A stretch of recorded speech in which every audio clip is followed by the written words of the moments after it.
Hello guys, welcome to our channel. This is Teja. ప్రస్తుతం మనతో పాటు సీనియర్ జర్నలిస్ట్ జగదేవ్ గారు ఉన్నారు. నమస్తే సార్. నమస్తే.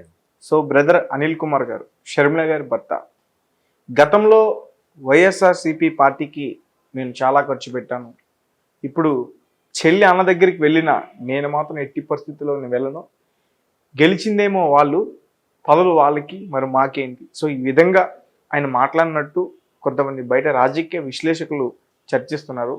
సో అవన్నీ కూడా ఎంతవరకు వాస్తవం, దాని గురించి మీరేమంటారు? అంటే బ్రదర్ అనిల్ గారు ఎప్పుడు ఏ సమావేశంలో మాట్లాడినట్టయితే నేను చూడలేదు. రాజకీయ పరంగా చాలా వరకు ఈయన లాబింగ్ చేశారు అని విన్నాను తప్ప ఎక్కడ సభలు సమావేశాల్లో కూడా ఎక్కడ మాట్లాడింది లేదు. బట్ జగన్ గారి కోసం చాలా సందర్భాల్లో ప్రార్థనలు చేశారు, చాలా విషయాల్లో లాబింగ్ చేశారు, చాలా విషయాల్లో ఆయన బెయిల్ కోసం ప్రయత్నించారు అన్నట్టుగా అయితే నేను కొన్ని వార్తలు విన్నాను అప్పట్లో జగన్మోహన్ రెడ్డి గారు జైల్లో ఉన్నప్పుడు. అయితే అంటే బ్రదర్ అనిల్ గారు ఓపెన్ అయ్యారా లేదా విషయం పక్కన పెడితే రీసెంట్గా కడప ఎయిర్పోర్ట్లో, కడప నుంచి గన్నవరం విజయవాడ వచ్చే సందర్భంలో కడప ఎయిర్పోర్ట్లో బీటెక్ రవి గారిని కలవడం జరిగింది మన అనిల్ గారు. అది మనం సోషల్ మీడియాలో కూడా పోస్టులు వైరల్ అయ్యాయి, మీరు చూసే ఉంటారు. వాళ్ళిద్దరూ కలిసి ఫోటో దిగింది. బీటెక్ రవి పులివెందులకు కడప సంబంధించి ఈ జిల్లా ఇన్ఛార్జ్ కదా, టీడీపీకి సంబంధించి. సో అటువంటి వ్యక్తితో వీళ్ళు కరచాలనం చేయడం, కలిసి ఫోటో దిగడం అనేది ఖచ్చితంగా వైసీపీకి కొద్దిగా ఇబ్బందికర పరిస్థితులే అని చెప్పచ్చు. ఇదిలా ఉంటే షర్మిల గారు చాలా సందర్భాల్లో అన్నతో పాటు విభేదాలు ఉన్నాయన్న విషయాన్ని నానార్థాలుగా రకరకాలుగా చెప్పడం జరిగింది. దానికి చాలా ఎగ్జాంపుల్స్ కూడా చెప్తాను. ఎట్లా అంటే ఇంతకుముందు ఒక ప్రైవేట్ ఛానల్కి, ఏబిఎన్ ఆంధ్రజ్యోతి అనే ఛానల్కి, మేబీ చెప్పుకోవచ్చు, పర్వాలేదు, ఆ ఛానల్కి ఇచ్చిన ఇంటర్వ్యూలు మీరు ఒకసారి అబ్జర్వ్ చేస్తే ఆర్కే గారు అడిగిన క్వశ్చన్స్ కూడా ఆవిడ చాలా స్ట్రైట్ ఫార్వర్డ్గా చెప్పారు. మేము చాలా ఇబ్బంది పడ్డాము, నేను, అమ్మ, అనిల్ కూడా చాలా కష్టపడ్డారు పార్టీని నిలబెట్టడానికి, పార్టీని ఎలాగైనా గవర్నమెంట్ ఫామ్ చేయడానికి.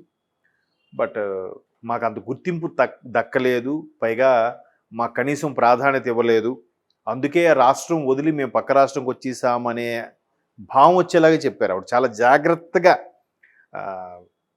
డిప్లొమాటిక్గా ఆన్సర్ ఇచ్చారు ఆవిడ షర్మిల గారు. బట్ దాని భావం అయితే ఇదే, నాకు ఓవరాల్గా అర్థమైంది ఇదే.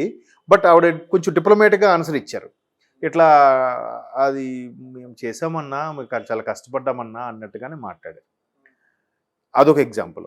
ఇంకో ఎగ్జాంపుల్ ఏంటంటే సాక్షాత్తు వైఎస్ విజయమ్మ గారే వైఎస్ఆర్ అధికార ఏదో గౌరవ అధ్యక్షులుగా ఉన్నదానికి ఈవిడ ఆ గౌరవ అధ్యక్ష పదవికి రాజీనామా చేసి, ఇకపై నేను బిడ్డతో ఉండాలనుకుంటున్నాను, అక్కడే ఉంటాను, ఇక్కడ ఇంతవరకు బాబుకి సపోర్ట్ ఇచ్చాను, ఇకపై బిడ్డతో ఉండాలనుకుంటున్నాను కూడా చెప్పారు. అంటే అర్థం ఏంటి, ఇక్కడ ఉండలేకపోతున్నాను, ఇక్కడ ఎమడలేకపోతున్నానని అర్థం వచ్చేలాగా మాట్లాడారు ఆవిడ. దానికి అనుకున్నట్టుగానే ఆవిడ షర్మిలతోనే ఉంటున్నారు. మనం షర్మిల గారు కూడా ఇంతకుముందు బీఆర్ఎస్ ప్రభుత్వం ఉన్నప్పుడు ఆమెకు వ్యతిరేకంగా, బీఆర్ఎస్ ప్రభుత్వానికి వ్యతిరేకంగా పనిచేయడం, ఆ పని చేసినప్పుడు హౌస్ అరెస్టులు చాలా జరిగినప్పుడు కూడా ఈ షర్మిల గారితో పాటు విజయమ్మ గారు కూడా ఉన్నారు. అది మనం చాలా మీడియాలో వార్తల్లో కూడా చూసాం. ఇదిలా ఉంటే ఆవిడ మళ్ళీ తెలంగాణ ఎన్నికల సమయంలో ఇంకో ఎగ్జాంపుల్ కూడా చెప్తున్నాను. ఎన్నికల సమయంలో కాంగ్రెస్తో కలిసి పోటీ చేయడానికి ముందు అనుకున్నారు, తర్వాత సీటు సర్దుబాటు కుదరలేదనుకున్నారు. సరే కాంగ్రెస్కి బయట నుంచే మద్దతు ఇస్తాము, ఈసారి ఎలక్షన్లో పోటీ చేయట్లేదు అని చెప్పారు. చెప్పినప్పుడు అదే సమావేశంలో, మీడియా సమావేశంలో ఒక మీడియా మిత్రుడు ఇట్లా ఆంధ్రాలో ఇట్లా మాట్లాడుతున్నారు, సజ్జల రామకృష్ణారెడ్డి గారు, అసలు జగనన్నకి అన్యాయం చేసిన కాంగ్రెస్ ప్రభుత్వంతో మళ్ళీ మీరు ఒప్పందం పెట్టుకుంటున్నారేంటి, అది దాంతో ఇబ్బందులు ఎదుర్కొనే కదా ఈయన బయటకు వచ్చి పార్టీ పెట్టారు, మళ్ళీ మీరు వాళ్ళతో పొత్తులు పెట్టుకోవడం ఏంటి అన్నట్టుగా అడిగిన ప్రశ్నకి, అంటే ఇలాగని సజ్జల రామకృష్ణారెడ్డి గారు వ్యాఖ్యానించారు కదా, మీరు దానిపై ఏమంటారంటే ఆవిడ ఒకటే చెప్పారు, ఒకప్పుడు రాష్ట్రం వదిలి వచ్చినప్పుడు మాకు ఎవరు మాట్లాడలేదు, మా గురించి ఎవరు చెప్పలేదు, అప్పుడు మేము ఇలా మాట్లాడుతుంటే మాకు సంబంధం లేదు అన్నట్టుగానే మాట్లాడారు, ఇప్పుడు మళ్ళీ నా గురించి ఇలా ప్రస్తావించి మాట్లాడుతున్నారంటే అంటే నాతో మళ్ళీ సంబంధం కలుపుకోవాలని చూస్తున్నారా అన్నట్టుగా షర్మిల గారు క్వశ్చన్ వేశారు మీడియా మిత్రుడికి. అంటే అర్థం ఏంటి, సంబంధం లేదన్నట్టే కదా, సంబంధం లేదు, బట్ ఇప్పుడు సంబంధం కలుపుకోవాలని సజ్జల నాతో చూస్తున్నారా అన్నట్టుగా అడిగింది. మీరు కావాలంటే విజువల్స్ చూడొచ్చు కూడా. సో అంటే అక్కడికి క్లియర్ కట్, ఇంకా చెల్లికి, బావమరిదికి కానీ తల్లికి కానీ ఎవరిని ఆదరించే పరిస్థితిలో లేరు, ఏం జరిగాయో మనకు అనవసరం. బట్ అక్కడ జరిగింది ఏంటంటే ఇప్పుడు అంత షర్మిలా గారు కూడా అంతవరకు తండ్రి చాటు బిడ్డగానో భర్త చాటు బిడ్డ ఇల్లాలుగానో ఉండే ఆవిడ ఒక్కసారిగా రోడ్ల మీదకి వచ్చారు. ఆవిడ వాయిస్ బాగాలేదన్నారు, ఆవిడ మాట తీరు బాగాలేదన్నారు, ఆవిడకి మాట్లాడడం రాదన్నారు. ఎన్ని తట్టుకొని కూడా ఎండనక వాననక ఆఖరికి వాళ్ళకి మోకాలు ఇబ్బంది కలిగితే పాప షూ వేసుకొని కూడా నడిచి చాలా పాదయాత్ర చేసి ఓదార్పు యాత్ర చేసి జగన్ గారు జైల్లో ఉన్నప్పుడు ఇన్ని చేసింది కదా. మరి ఆవిడకి ఏది కీలకమైన పదవి ఏది? ఒక రాజ్యసభో పార్టీలో కీలకమైన పదవో లేదా ఒక ఎమ్మెల్సీకి ఇచ్చి మంత్రినో లేదంటే వైస్ ప్రెసిడెంట్నో లేకపోతే జనరల్ సెక్రటరీ ఏదో ఉండాలిగా. అదేది లేదు కదా. సో ఏవో జరిగాయి మనకి, అది మనకు తెలియదు అసలు రీజన్ ఏంటి అని తెలియదు. లేదంటే వీవిడే తప్పుకొని వచ్చేసారో మనకు అవన్నీ తెలియదు. తప్పుకొని వచ్చేస్తే మమ్మల్ని పట్టించుకోలేదు అన్నట్టుగా ఆవిడ బాధ వ్యక్తపరచు కదా మీడియా ముందు. సో మొత్తానికి ఏవో పొరపచ్చాలు వచ్చాయి.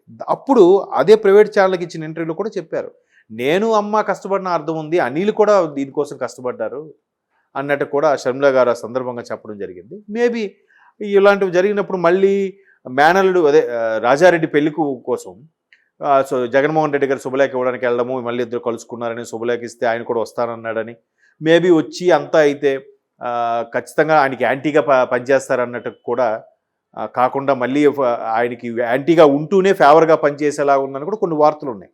షర్మిలా గారు ఖచ్చితంగా జగన్ వదిలిపెట్టిన బాణమే అని కూడా అంటున్నారు. ఎందుకంటే షర్మిలా గారు జగన్కు ఫేవర్గా ఉన్నారు. సో ఇట్లాంటి వార్తల నేపథ్యంలో మేబీ బ్రదర్ అనిల్ గారు ఆ స్టేట్మెంట్ ఇచ్చారేమో.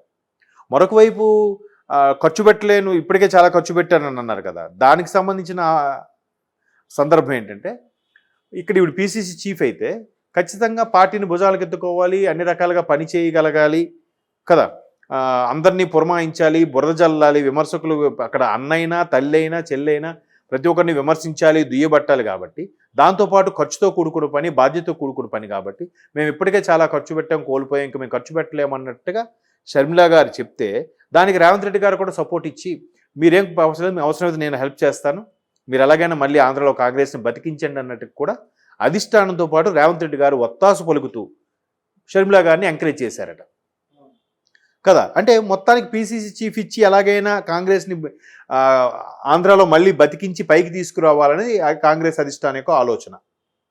బట్ ఇప్పటికే చితికిపోయినాము, ఇప్పటికే ఇబ్బందులు పడుతున్నాము, ఆర్థిక పరంగా కూడా లావాదేవీలు కొన్ని తేలాల్సి ఉన్నాయి జగన్మోహన్ రెడ్డి గారితో అనేది చాలామంది విశ్లేషకుల అభిప్రాయం. సో ఇప్పుడు ఈ సందర్భంలో ఇలా అయితే ఇంకా మేము ఆర్థికంగా చితికిపోతామనే ఉద్దేశంలో మేబీ బ్రదర్ అనిల్ గారు అలా మాట్లాడుండొచ్చు కూడా. ఎందుకంటే ఆయన కూడా జగన్మోహన్ రెడ్డి గారు జైల్లో ఉన్నప్పుడు ఆయన బెయిల్ విషయంలో కానీ చాలా వరకు ఎక్కడెక్కడ వాళ్ళతో రిఫరెన్స్ చేపించి సోనియా గాంధీకి చెప్పించారని, చాలా వరకు ప్రార్థన చేయించారని కూడా చాలా వార్తలు ఉన్నాయి. ఎందుకంటే ఈయన ఒక పర్టికులర్గా రిలీజియన్కి సంబంధించి ఈయన పాస్టరు కదా. సో అక్కడ ఆయన ఇంటర్నేషనల్ స్థాయిలో కూడా కొంతమందితో ఇన్ఫ్లుయెన్స్ ఉపయోగించి సోనియా గాంధీకి చెప్పించారని, జగన్ మీద కేసులు అవన్నీ పెట్టకుండా విత్డ్రా చేసుకోండి అన్నట్టుగా రకరకాల వార్తలు, రకరకాల కథనాలు వచ్చాయి. మరి అంటూ వాటిలో వాస్తవం ఎంతో తెలియదు కానీ మొత్తానికి బంధాలు ఎడమొహం పెడమొహంగా ఉన్నారు అన్నది మాత్రం వాస్తవమే కదా. ఈవెన్ మొన్నటికి మొన్న వచ్చింది ఇంకో వార్త కూడా ఏంటంటే షర్మిలా గారు జగన్మోహన్ రెడ్డి గారికి శుభలేఖ ఇవ్వడానికి వెళ్తానన్నప్పుడు వెళ్ళక ముందు ఆ ఇన్ఫర్మేషన్ జగన్మోహన్ రెడ్డి గారికి వెళ్ళి ఆయన వైవి సుబ్బారెడ్డి గారిని రాయబారిగా కూడా పంపించారట. షర్మిల ఇలాగా పక్క రాష్ట్రానికి వెళ్ళిపోయింది, మనం అంటే మన మీద లేనిపోని చెప్పి వెళ్ళిపోయింది, ఇప్పుడు మళ్ళీ కాంగ్రెస్లో చేరి మనకే బల్లెలా తయారవబోతుంది, అటువంటి అమ్మాయి తను రావద్దని చెప్పండి అన్నట్టు కూడా వైవి సుబ్బారెడ్డి గారితో పంపిస్తే వైవి సుబ్బారెడ్డి గారి మీద షర్మిలా గారు సీరియస్ అయ్యారట.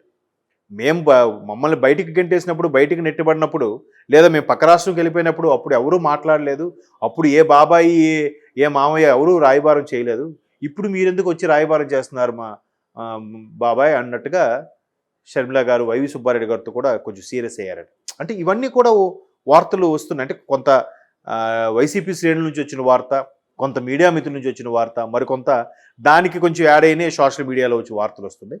దీంట్లో కొంత వాస్తవం ఉంది, వాస్తవం లేకపోలేదు కాదు.